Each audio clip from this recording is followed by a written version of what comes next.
सकाळी अशा पद्धतीचा नजारा मला दिसलाय.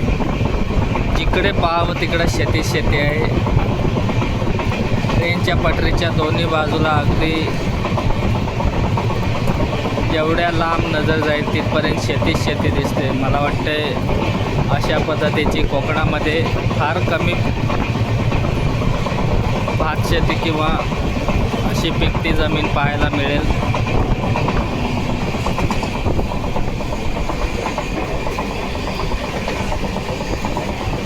या ठिकाणी एक प्रश्न मला सतत सतावतोय, तो म्हणजे असं की जेवढी शेती मी आतापर्यंत पाहिले यामध्ये एकही पाईप मला दिसला नाही आहे. इथं आता मला पाईप दिसला आहे, परंतु जेवढी शेती मी पाहिली त्याच्यात कोणत्याही पद्धतीची पाईपलाईन मला दिसलेली नाही. मग ही शेती नेमकी पावसाच्या पाण्यावर होते की कशा पद्धतीने होते